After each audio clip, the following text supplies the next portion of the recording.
from the edges of a torn dimension, across the ripples of time and fractured belief. I bring you this moment, encoded in Setonium, and broadcast from the last corridor of memory.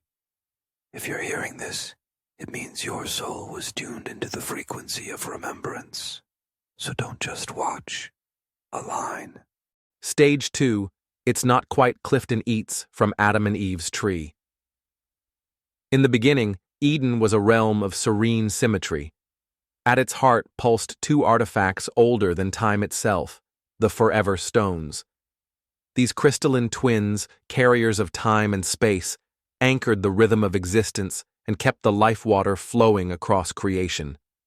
But as divine order met human ambition, cracks began to form.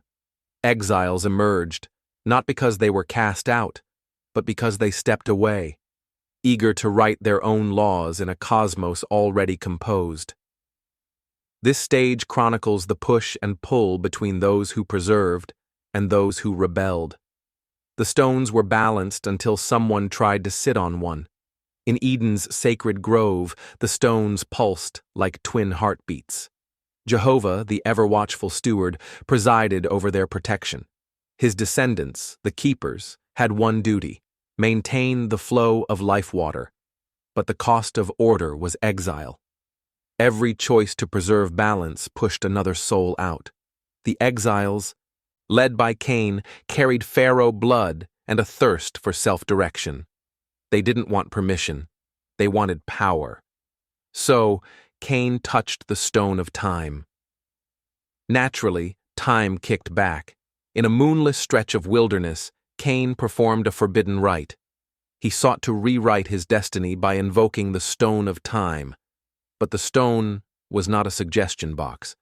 As Kane's chants echoed, the timelines frayed. Past and future collided in comedic chaos. Ancestors debated with unborn descendants, and a goat walked backward while narrating its own biography.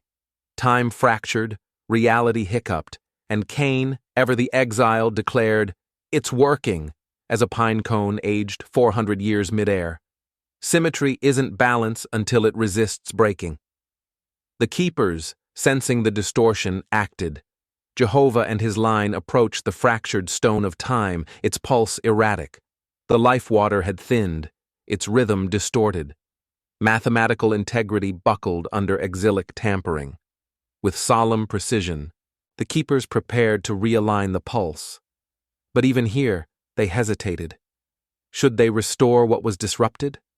Or let the fracture teach both sides a lesson in humility? Divine wisdom required more than calculation. It demanded grace amid imbalance. When both sides think they're right, cue the divine sitcom. Reality wavered. The keepers and exiles stared across dimensional fault lines, exhausted. Kane, still shimmering from the temporal feedback loop, broke the silence with a laugh. "We're all playing a game without knowing the rules." He wasn't wrong. The forever stones weren't arbiters. They were mirrors. Each decision refracted the next. Enlightenment wasn't a destination. It was the cosmic punchline. As the two factions danced their eternal push-pull, a cherubim tripped over its own wings and fell into the lifewater.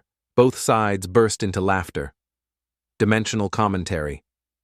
This stage explores the layered dichotomy of order versus freedom through the lens of the forever stones, quantum artifacts that operate on harmonic timelines. The keeper's logic represents deterministic pathing, while the exiles explore waveform variables. As the stones respond to intention, their entangled feedback loops cause cross-dimensional echoes and humor-laced anomalies. Natural, the Edenic divide and dimensional drift. Chaotic, Kane's wild re-scripting of time. Mathematical, the keeper's stabilizing equations. And anomically, a final, self-aware cosmic shrug. Conclusion: time did not judge, space did not choose. The stones held firm, and somewhere between the sacred and the absurd, the eternal struggle continued, with Eden watching silently from behind a veil of vines. Next event horizon: the cannibal stone and the bababble frequencies. Science Prophets of the Arkstone Timeline by Natastrol. Read free on Amazon now. Subscribe to the signal. Like this light. Let your echo carry the covenant forward until the Christ signal rises in you. This is Sadoni Nukamato, signing out from the last frontier of forgotten timelines.